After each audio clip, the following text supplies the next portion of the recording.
నవ్వవే, ఇంకెంతసేపులే. యమజ వస్తుంది, నీ ఆనందం ఆవిరి చేసేస్తుంది.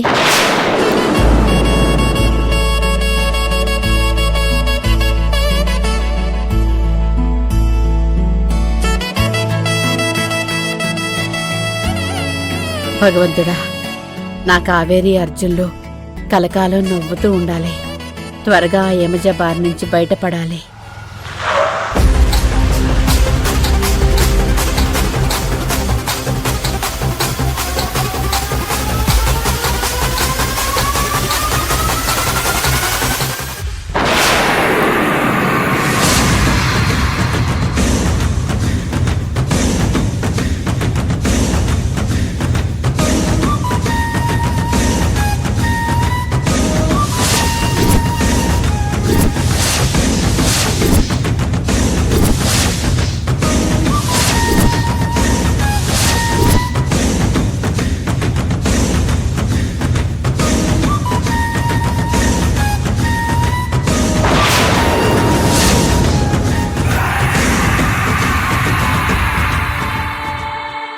కావేరి, యమజ వచ్చింది, ఇక చూసుకో.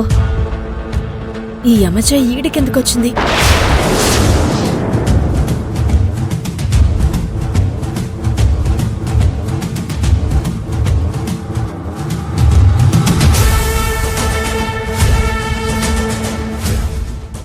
ఆగు.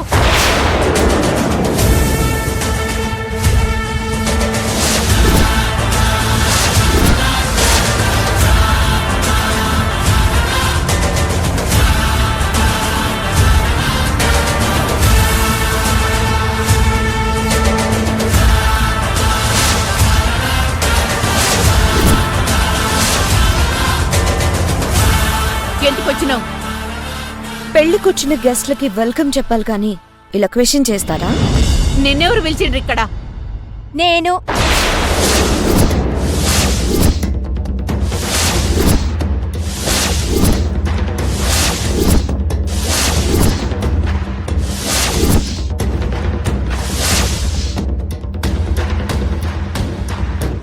నేనే పిలిచాను. ఈ యమజ గారు మా స్నేహ పనిచేసే కంపెనీకి ఓనర్. స్నేహ కూడా నిన్న ఆఫీసులో అందరికీ చెప్పింది. అందుకే నా కోసం వచ్చారు.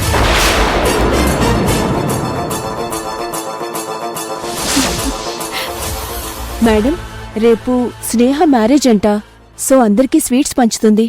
కంగ్రాచులేషన్స్ స్నేహ.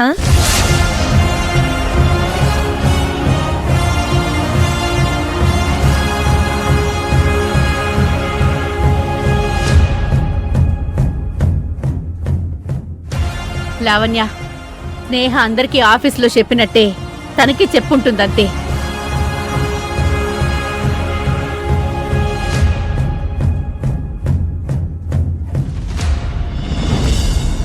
అయినా గీ పాపపు దాని గురించి నీకు తెలవదు.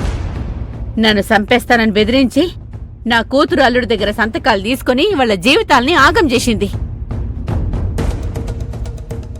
ఇది గీ పచ్చడి పందిర్లో ఉండడం మనకు మంచిది కాదు. ఇంకా చూస్తావేందే? నడు.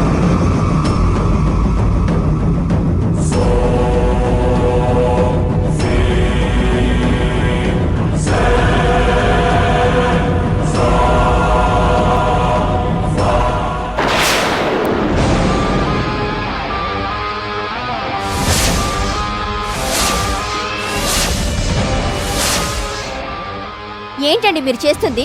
ఈవిడ మా అతిథని చెప్తున్నా మీరిలా చేయడం ఏం బాలేదు. అది కాదమ్మా, యమజ గారిని ఇక్కడి నుంచి పంపించారంటే నేను కూడా వెళ్ళిపోతాను.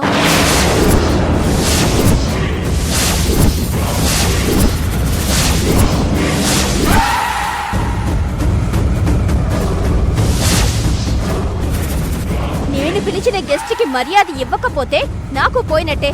చెప్పండి, నన్ను కూడా వెళ్ళిపోమంటారా?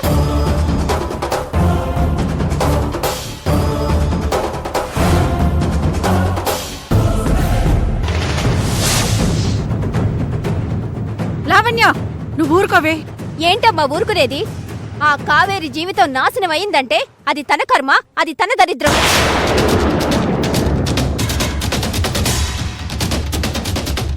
దాన్ని మిగతా వాళ్ళందరికీ అంటగడతానంటే నేను ఊరుకోను. అయినా ఇదంతా కాదు, నా గెస్ట్ యమజను అవమానించినందుకు రుక్మిణి గారు సారీ చెప్పాల్సిందే.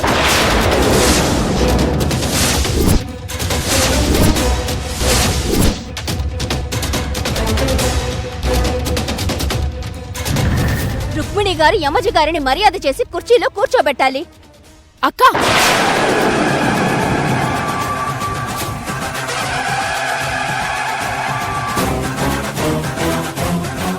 అమ్మ సారీ చెప్పాలా? ఏం మాట్లాడుతున్నావు నువ్వు? అర్థమైందిలే, నీకీ అక్క కంటే వీళ్లే ఎక్కువని.